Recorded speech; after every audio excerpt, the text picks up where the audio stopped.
going on around the world. But one most important thing that we must also pay attention to is the fact that what is the rate of growth with contactless trade, and how can we integrate this into, the global economy, and how can this drive, the business of export and import. So today, I have two people who will do justice today, two powerful speakers who will do justice to this topic and give you very credible information on how you can go about, using contactless trade, to drive the efficiency of your business. I have Ria in the house, and of course, I've got Ola also in the house. I'll allow these two speakers to introduce themselves to you, and we will take the conversation going forward. So I'll start with Ray.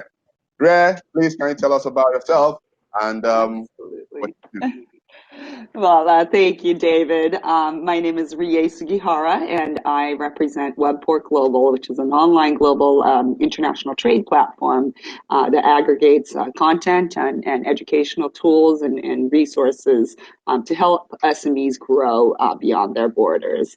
I'm delighted to be here today, and thank you for the invitation to be a part of the Afriexporter, an extremely important market for the world. As we look, especially now as we progress beyond the recent pandemic, and seeing how business can continue in like the regions in Africa, as we all kind of get back to the global economy. So I'm delighted to be here, and I too am delighted to be here to learn a little bit more from Mr. Sola as well, and what Webport is doing in logistics and freight, and I think we'll have a great conversation today. So thank you. Thank you so much. Thank you so much. You have heard from Ria, and of course, I'll move very quickly to Theo Shola Sidame to do his introduction.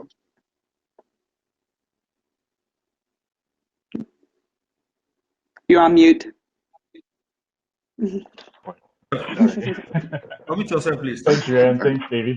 Thanks for the introduction, David. And thanks for starting out, Ray. So I'm a partner. My name is Theo Shola. I'm a partner with Webport 365. We're a digital freight forwarder. I always have to explain this to people, what digital freight forwarding is about, to most people. And basically, look at it this way: we're using technology to scale from the traditional freight forwarding challenges that we face in Africa, which is from a paper-based system, to be able to conduct trade using technology and streamline the trade process. I think COVID-19 has actually enhanced the importance of actually conducting contactless trade. And hopefully during this conversation, I'll be able to highlight and show some perspective of how we're doing that to Webport 365 and how we're hoping to do that going forward. Thank you. Thank you very much. Thank you. All right. Thank you very much. Thank you very much. Of course, I got Mr. Idris in the house, the organizer of this powerful expo. I don't know if you have anything to say before I move on to my moderation proper.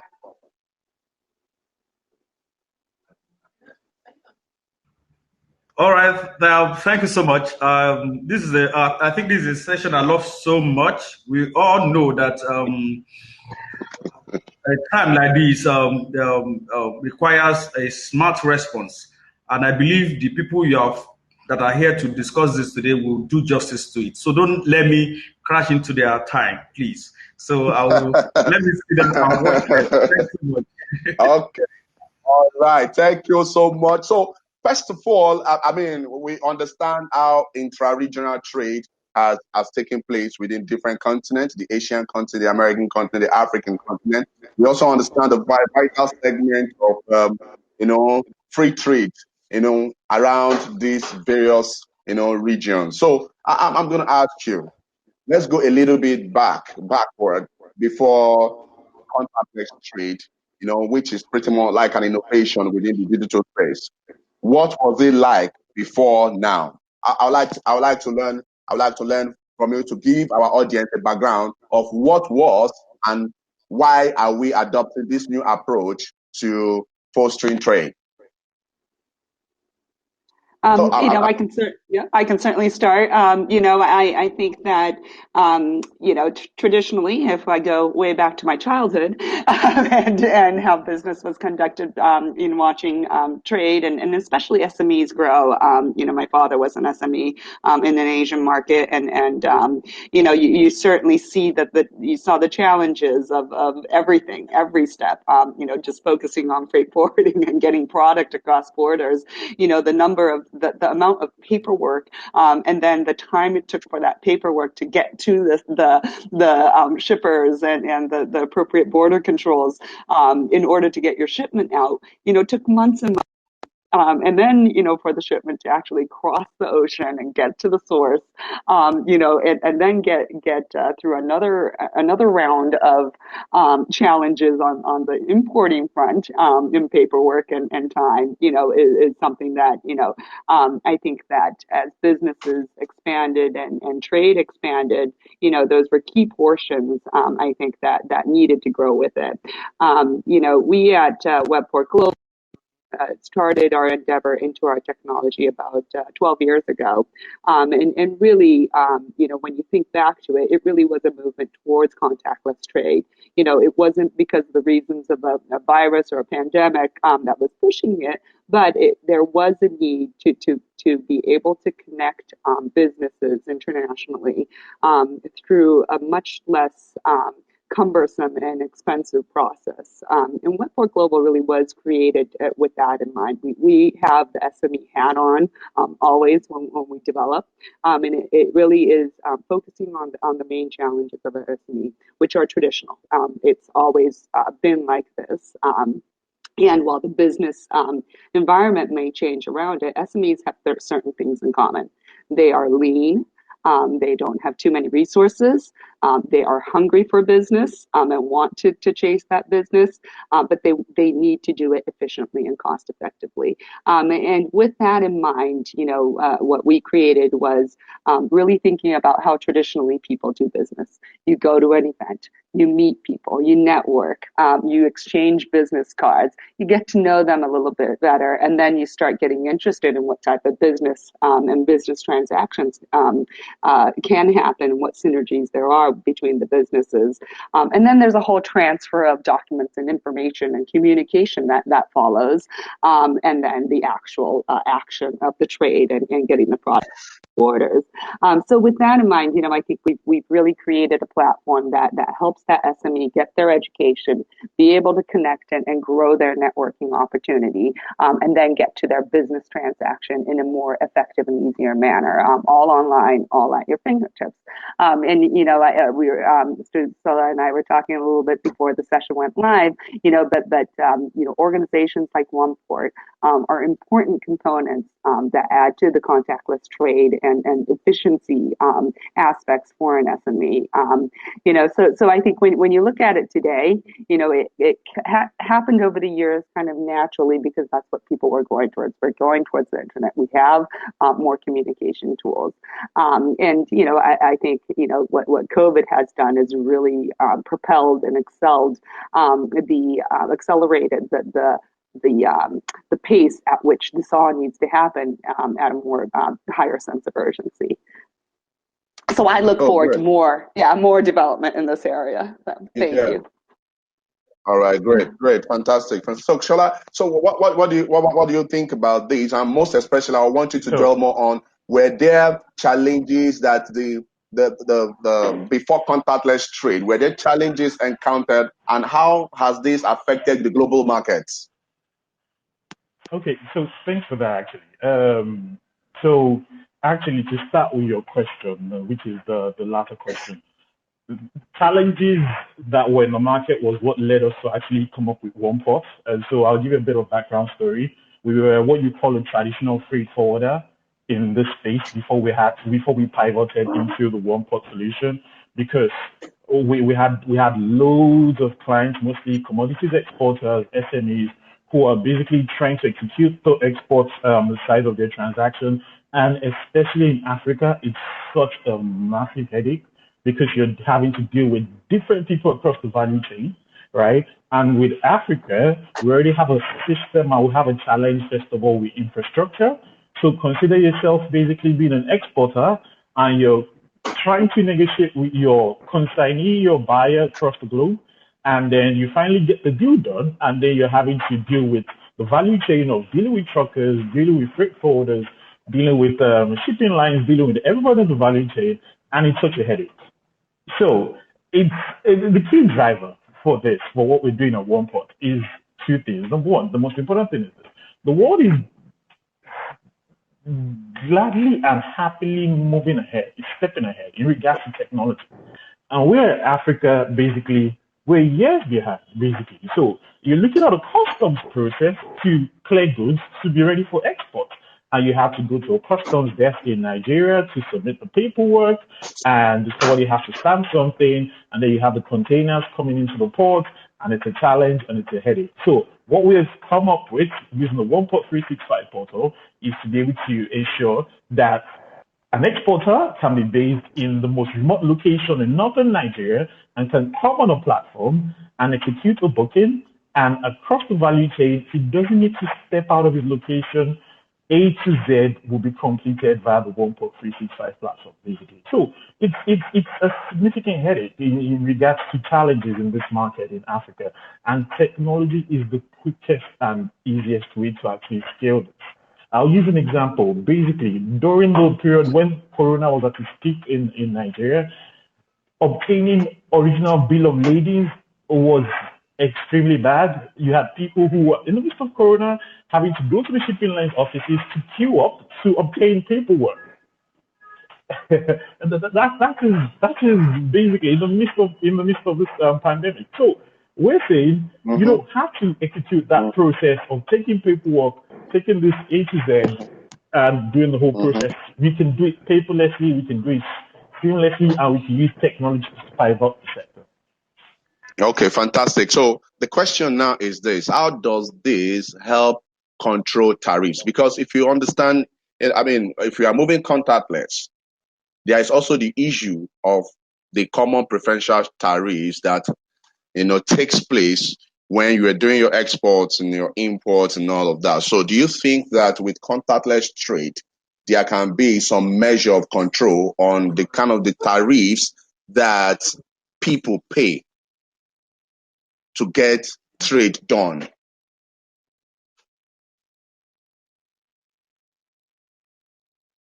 I think Mr. Ipsola probably has more kind of knowledge, in the actuals of tariffs and freight forwarding. But I do think that that's an interesting question to look at. I think it depends on the relationship, the countries, the tariff details, and the products that are going over borders.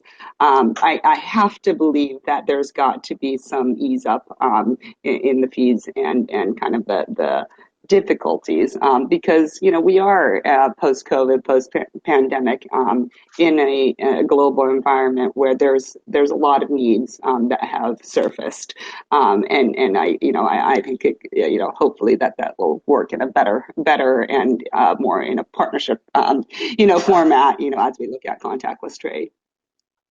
Because honestly, okay, go ahead, please. So I just want to chip in there something quickly. So yes, contactless trade can actually ease on tariffs.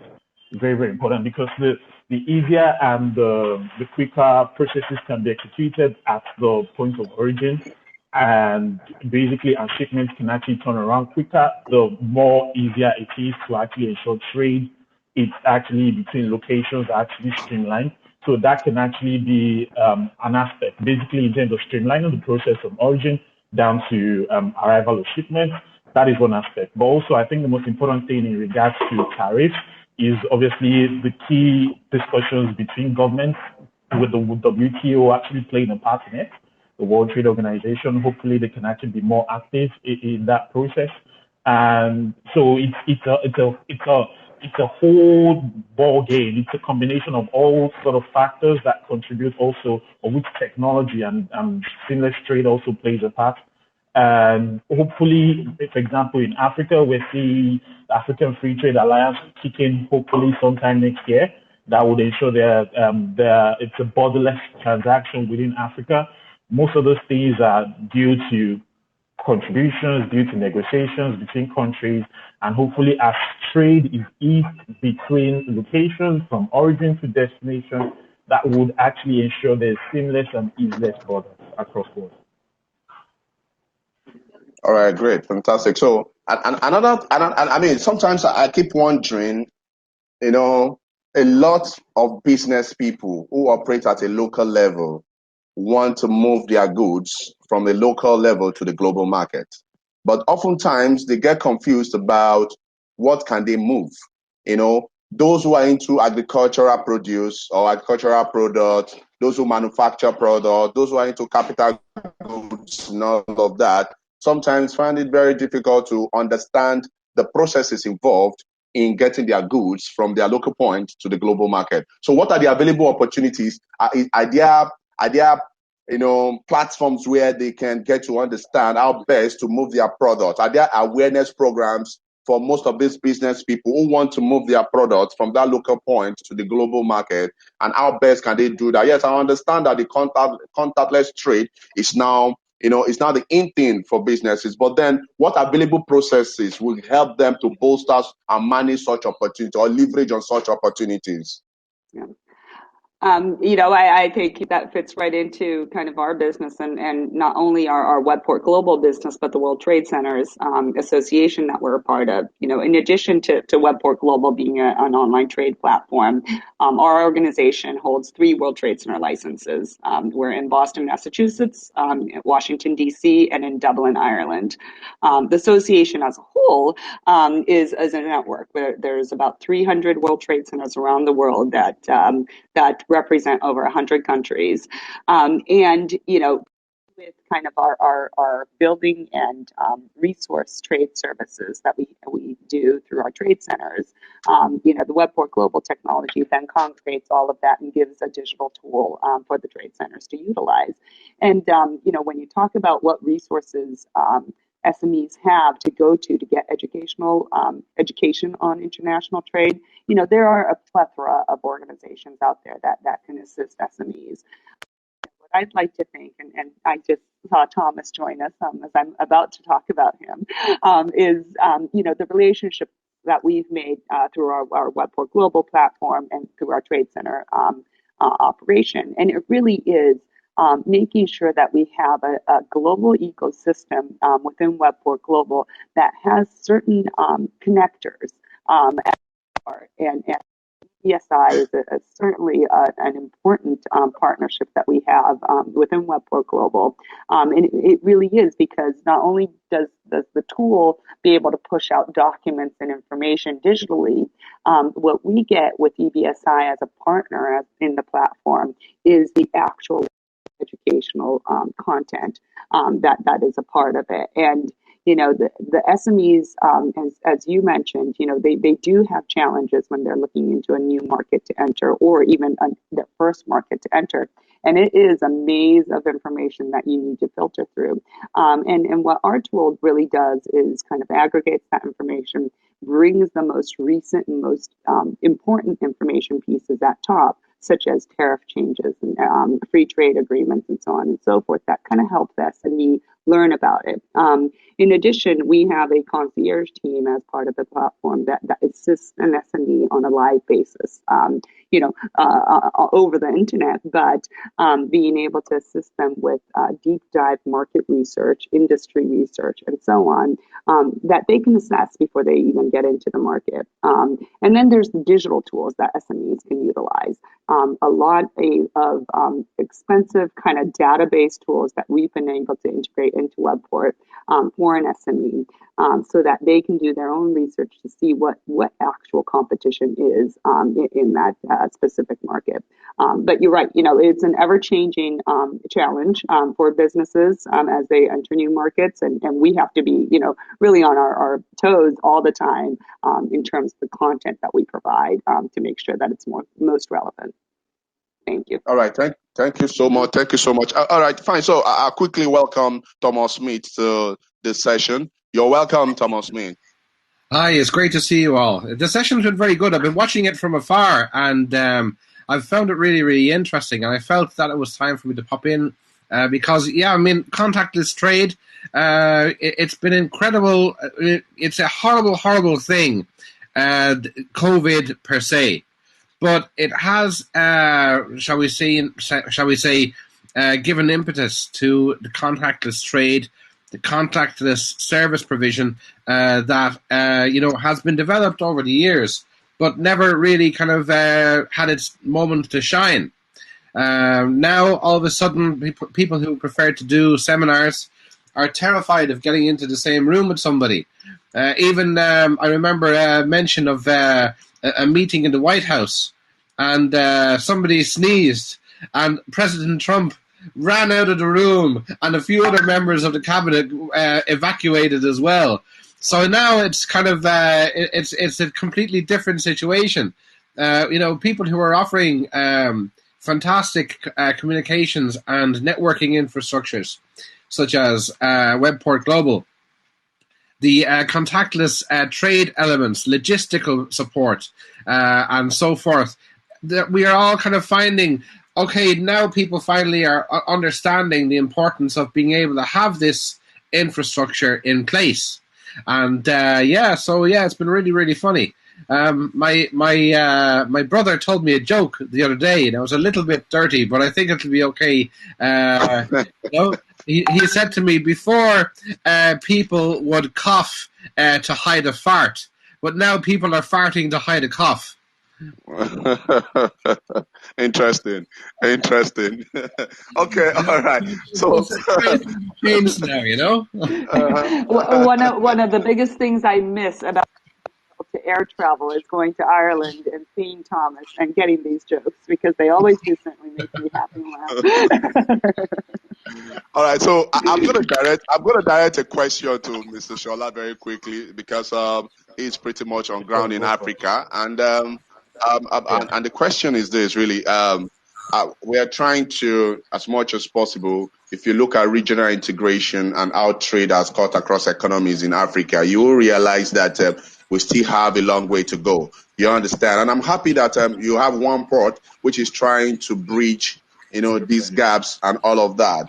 But right about now, I was with, 2 years ago, I was with one of the essays to the Minister of Federal Foreign Affairs, the Federal Ministry of Foreign Affairs, Nigeria, and they mentioned that they have this platform, the Nigerian Economic Diplomacy Initiative, which primary goal is to drive, trade between locals in Nigeria and the international market. Take, for example, they have a platform, according to what I was told, there's a platform, a tech platform, where if you farm cocoa in Nigeria, you can easily sell to a chocolate maker in Singapore and without having to pay tariffs and all of that. I haven't seen that. I haven't seen it happen, and I haven't seen it in the news. I haven't seen it anywhere yet. But it seems like a very fantastic idea where I farm cocoa. I'm a smallholder farmer here in Nigeria, and I am farming some sort of raw materials or agricultural produce that can be sent to, the global market, that can be used to process finished products and all of that. You understand? So now this is it. Do you think that if the federal government pushes this agenda, it's going to be sustainable, or it is better for the private sector to drive these innovations? You understand? And again, added to this question, do you think there's going to be an effective logistics plan to help drive this economic boost? So thanks for the question. It's a two-ended question, basically. Starting with the first one.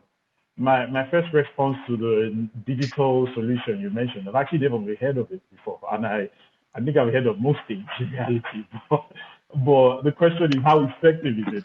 Is the question you should have asked, because again, I'm hearing of it for the first time. You hear of so many things, the government is doing this, doing that, doing this, and my question is, really? How effective? So what you're saying, my question is, it sounds like a duplication of what NEPC, that's the Nigerian Export Promotion Council, is meant to be doing.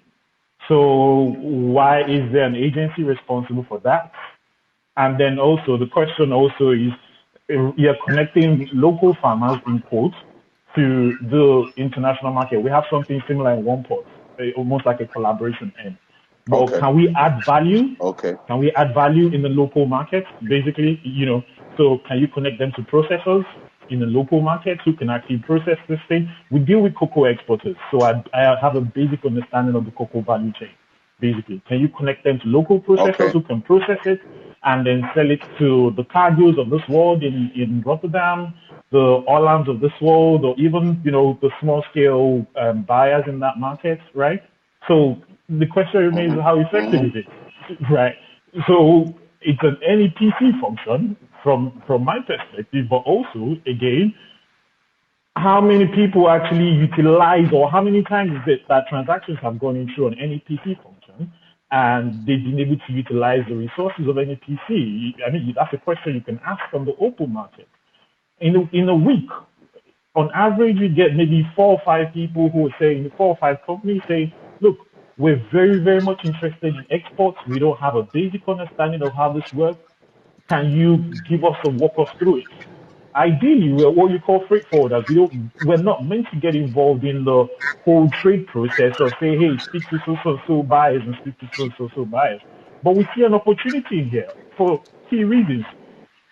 The FX inflow coming into Nigeria, into Africa, basically. That is something that the government is trying to support in regards to foreign exchange coming into the local market, and we can actually export more, right? So we provide what we call like a local matchmaking service, right? And we connect existing exporters, people who have done this numerous times, to local companies who are looking to export. And we say, you know what, can you potentially handhold them and guide them through the process and do, I don't know, it can be a 6 months turnaround, it can be a 1 year, and look at that process and see how you can actually scale it.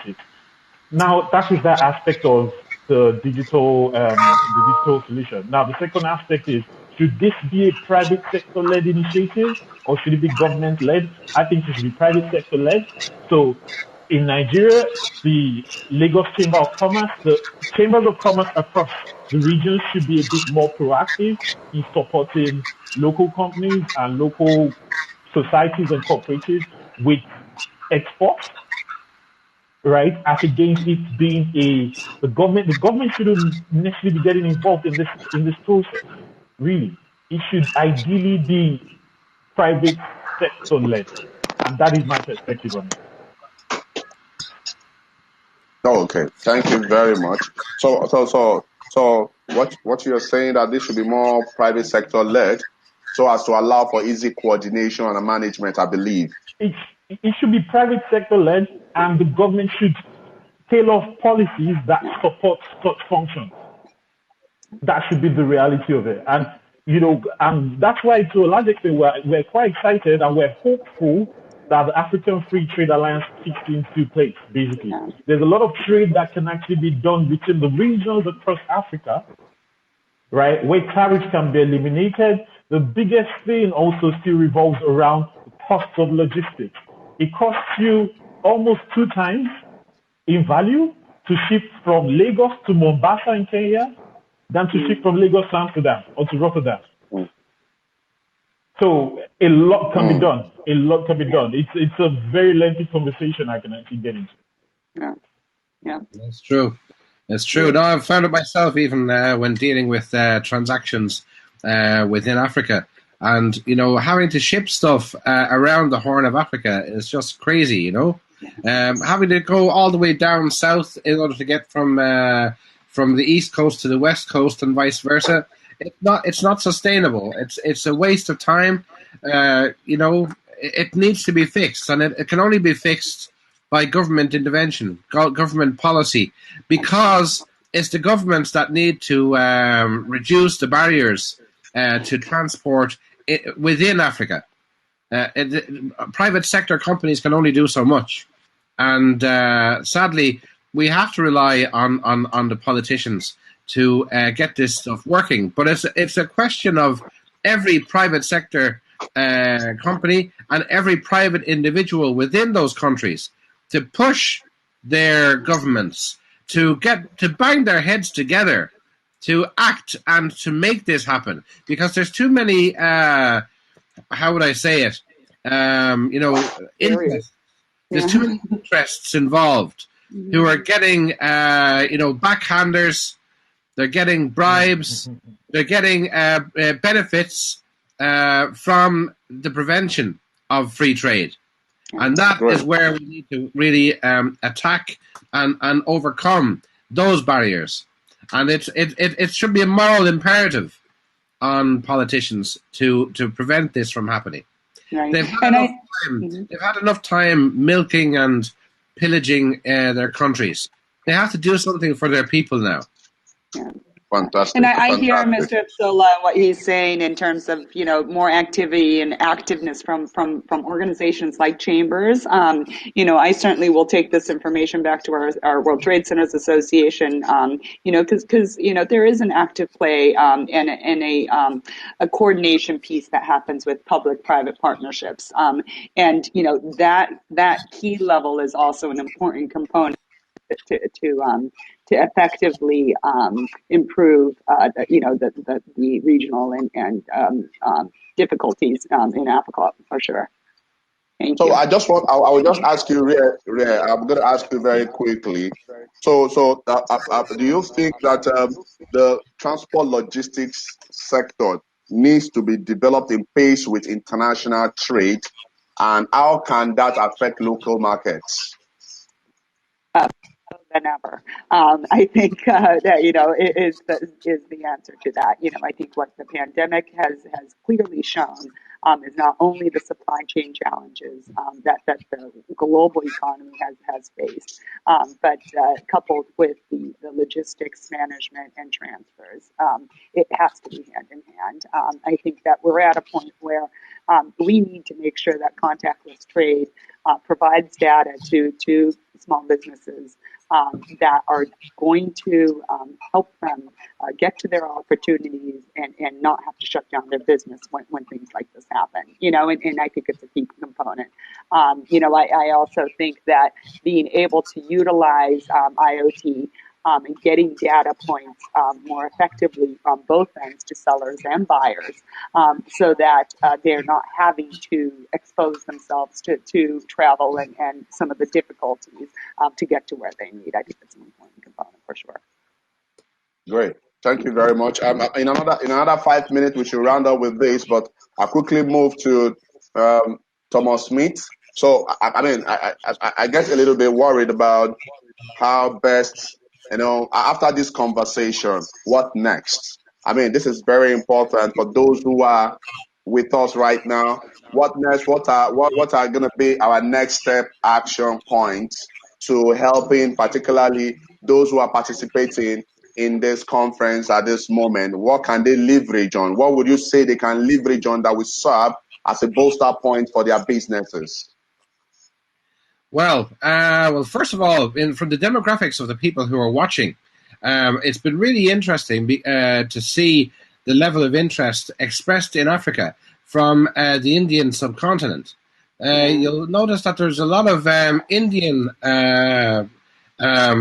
participants watching the conference as we are speaking about Africa, and that's great because it shows that there's interest outside of Africa for doing business with Africa, and we have the willingness and the interest outside. We have the fantastic products. We have the infrastructure being developed. So it's a question of bringing those two groups together. So in terms of contactless trade, African exporters need to develop their digital presences in order to become more easily found online. They need to take advantage of the global communities that are already there. We have very happily Webport Global here with us, which is part of the World Trade Centers association. So you have all of these World Trade Centers grouped together within Webport Global. You have the assistance from the concierges within Webport Global to help members find and do market research within target markets. We need to connect these organizations together.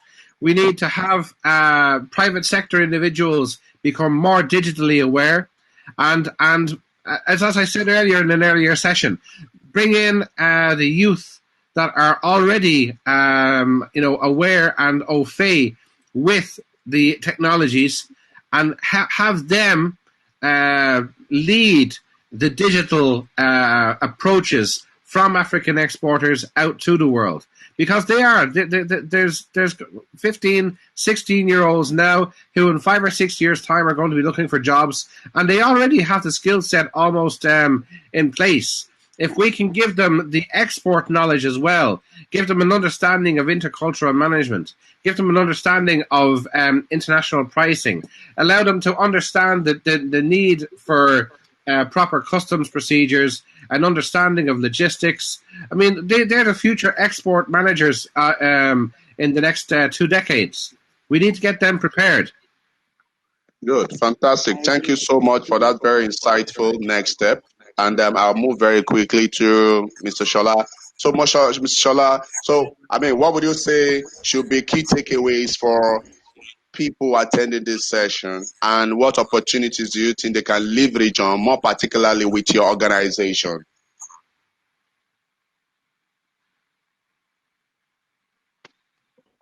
The key takeaways I think from this is, first of all, notifying the world that contactless trade from Africa has actually begun.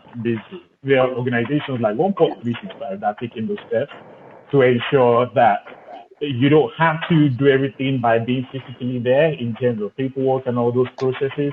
We're pioneering, we're working with the government, we're working with agencies, governmental agencies, to ensure that trade from Africa can actually be streamlined, right? And we want to grow that, we want to scale that. The most important thing is decision makers currently in most of these major organizations are understanding the importance of paperless and basically contactless trade. And should I say that? Because in most cases, the demographics are changing from, with all due respect, many in their 60s, 50s, late 50s, to a younger generation who are basically taking on that role. And these guys have iPhones, they have Macs, they have Apple Watches, and they're seeing how things are actually being done easily. So the question is, how can this be done in my trade perspective, basically, in my day-to-day functions in the office, in my organization? And that's where organizations such as 1.365 actually come in regards to streamlining trade for Africa. So we're happy to help, we're happy to support, and thank you very much for actually having me on this session. Okay, thank you very much. And very quickly, Ria, I would like to get what is your key takeaway for those who are attending this event, and what would you say should happen next going forward? And after this whole session, I have something to say to round up. Mr. Idris, I'm happy that you are there so that you can hear what I have to say at the end of this session. So, Ria, tell us, I should take your appointment. Absolutely. Well, it was a delight to be on this panel, and I think to add to what Thomas said and what both OnePort and Webport can do, I think is organizations like that are dedicated to SMEs and growth of the global trade economy, and we're here to assist. In addition to being a part of this session today, we are offering all participants of Afriexporter for a 6-month free access to Webport Global. You'll find the details in our booth. There's a handout as well as an email piece from EBSI that has gone out with a link to register. We welcome all of you to try it out. There's no cost to it for 6 months. See what we have to offer you, and we hope that will be able to keep you on the platform, and I think it will be beneficial. I think my key takeaway, one of the biggest ones, is organizations like ourselves and OnePort work together need to find, overcome the challenge, especially in the African continent, of connectivity, internet connectivity, because that is the key to ensuring that growth happens in a rapid pace there. That is mine. So thank you. Thank you so much. So, very quickly, while we are driving contactless trade, I think it's also very important for the three speakers alongside Afriexport to sit down and also look at how you can create a contactless trade learning platform, for your people to learn about export and how they can drive this. So, I'm hoping that we will engender some form of collaboration after this session, in order to enact all we have discussed, because I see that I have three fantastic, intelligent people who have come up with some ideas. Even myself, I'm amazed, because to be honest with you, I have not played actively in the import and export trade, global market, all of that. Though I'm a member of the World Business Angels Investment Forum as an international partner, and of course, I broker investment for organizations and all of that. But hearing you talk, I'm inspired, and I'm just thinking that truthfully, the younger market needs to begin to learn more about the global market, trade, and everything going on. And I'm happy that a lot of them have got digital fluency skills, which of course is in coherence with contactless trade. And I'm sure that if they are provided a proper knowledge, they will be able to, really, see this as a source of opportunity for them to get jobs. And I just want to thank you for making yourself available for this session today. I hope that I was able to moderate, this effectively. I only hope, Absolutely. This was great. Thank you, David. Yeah, thanks. And I want to give Mr. Idris, I want to thank him for the opportunity to do this. And I look forward to many more things. Thank you so much. Thank you. Thank you. Yeah, thank you, Mr. David. I was just a very short period of time that I informed you about this. And you should have. Mr. David has been a wonderful friend for a while. We've known each other more than 10 years.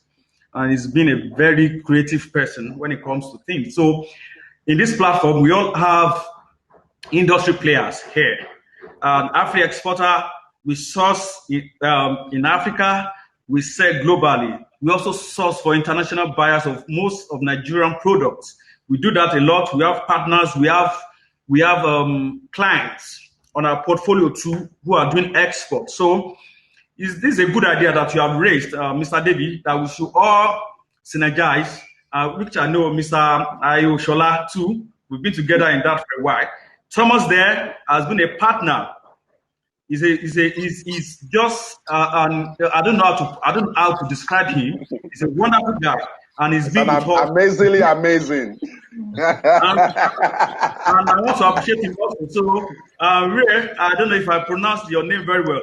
You are also welcome. So we will be looking forward to having more of this synergy to work together and to also help the sectors both in Africa and other regions to move faster and to collaborate well. So for this session, I want to appreciate you all for coming on. So, and at the same time, you still have the next one to go that is going on. So I would love you guys to join us too over there. So thank you, the moderator. You did well.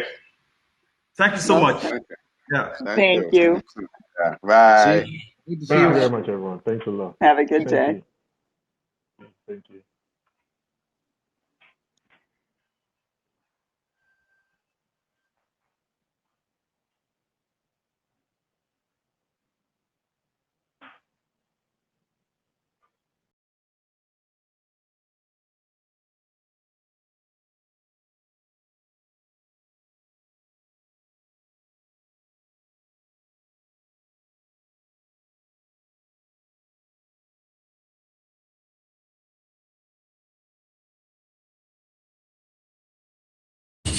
It's those two other people.